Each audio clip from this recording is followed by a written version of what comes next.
Okey, 9 perlawanan bakal membabitkan pertemuan di antara pasukan PJ City dan juga JDT untuk malam besok bersama dengan saya, Jurulatih PJ City, Coach Pimaniam, yang mungkin boleh memberikan sepatah dua kata ataupun menceritakan bagaimana situasi pasukan ketika ini, Coach, memandangkan jika dilihat pada rekod kali terakhir PJ City mencetak kemenangan pada 9 April lepas dan seterusnya keputusan hanya membabitkan keputusan seri dan juga kekalahan.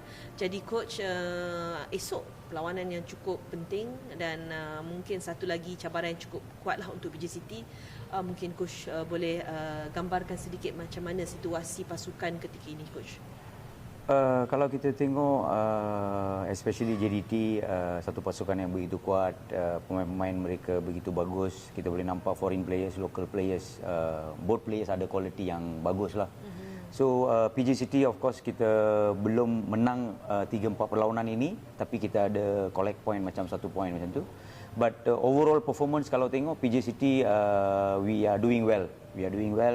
The player believe in themselves.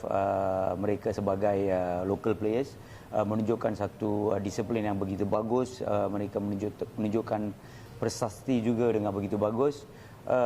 Besok perlawanan dengan JDT bukan senang, kita tahu. Tapi kita ada taktikal yang tertentu. Kalau pemain-pemain itu boleh follow all the instruction and lepas tu boleh apply dalam game besok, saya rasa kita akan dapat satu keputusan yang bagus. Macam besok punya game, saya rasa kita ada Darren Lock dan juga Ruendran telah mewakili pasukan Malaysia dan mereka akan memberi impact yang bagus untuk pasukan PJ City.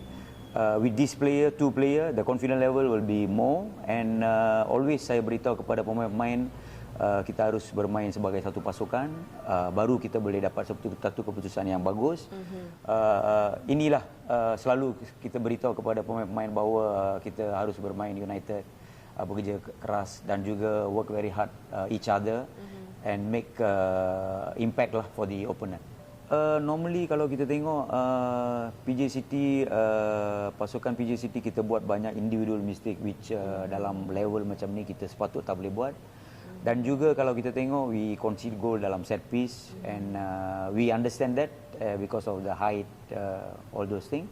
But kita ada 3 minggu sebelum perlawanan dengan JDT dan kita telah rectify kita punya mistakes and I think player faham and I think against JDT we won't be conceding goal like mistakes and also set piece. Okey, sudah pasti kita mengharapkan satu keputusan yang mampu memberikan aksi yang memberangsangkan pada malam esok dan good luck untuk coach dan juga bersama dengan pasukan. Terima kasih Fina. Alright, okay, thank you. Alright. Sementara itu, JDT akhirnya mengesahkan kehadiran Daniel Ting sebagai pemain baru skuad Harimau Selatan melalui pengumuman rasmi di laman media sosial kelab berkenaan pada Isnin.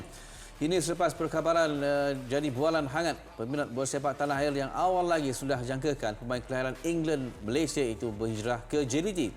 Ia juga ketika kelibat pertahanan berusia 29 tahun itu turut kelihatan di Stadium Sultan Ibrahim menyaksikan perlawanan JDT menentang Selangor FC Jumaat lalu.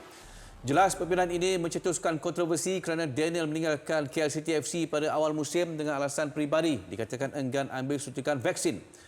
Kehadiran pemain yang menyalung jersey nombor 33 ini sudah pasti mengukuhkan benteng pertahanan JDT sebagai pilihan di posisi pertahanan kiri selain Corbin Ong.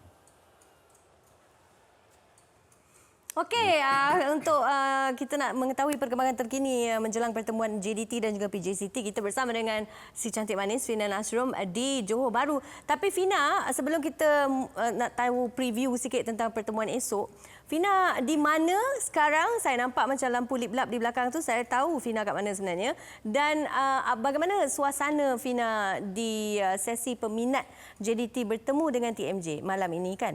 Yang akan berlangsung tak lama lagi. Ya.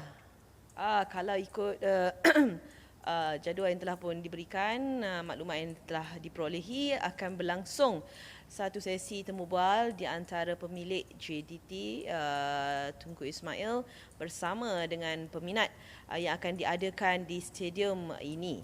Jadi saya sebenarnya sudah pun bersedia untuk membuat sedikit liputan dan kita juga ingin bertanyakan beberapa soalan kepada TMJ berkenaan bola sepak ketika ini, tidak kiralah ianya melibatkan pasukan JDT ataupun skuad kebangsaan, tapi hingga ke saat ini apa yang boleh saya simpulkan, kehadiran tidak seperti yang dijangka. Mungkin kita perlu lagi menunggu beberapa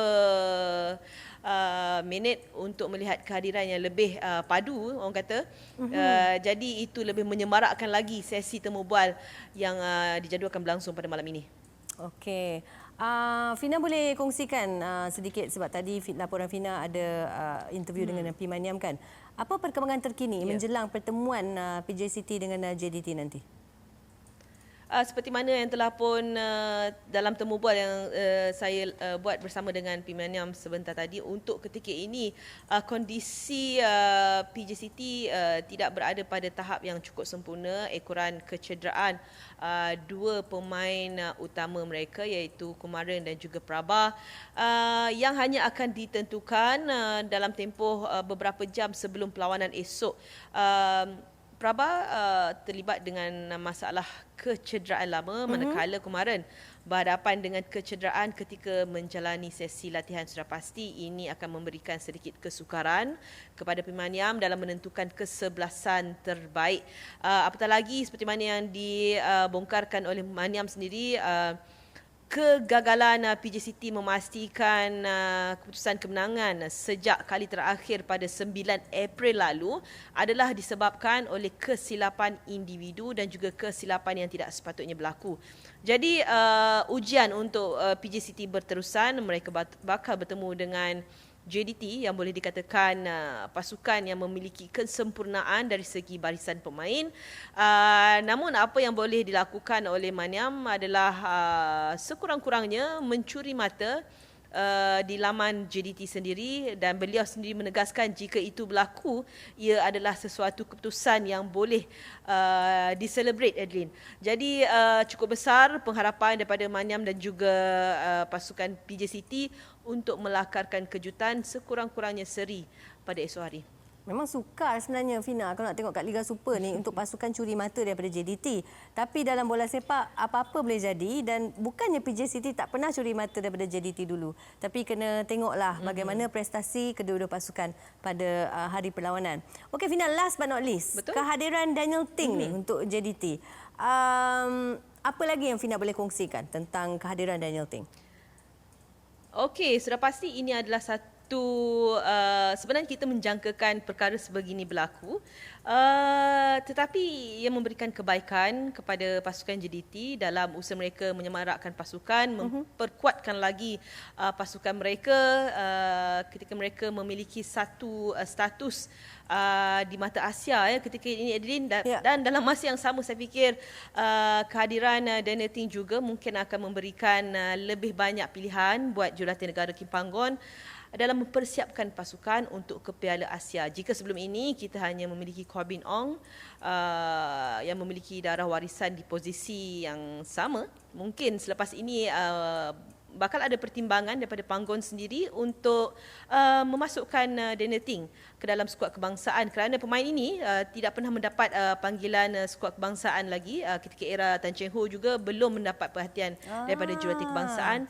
Dan mungkin kali ini adalah peluang yang cukup baik untuk Daniel Ting membuktikan beliau juga layak untuk menyarung jersey negara. Satu persamaan, Corbin Ong dan juga Daniel Ting, dua-dua rambut stylo. Yes, I like. Yes, we like. Okey, terima kasih Fina. Okey, Adeline, sama-sama.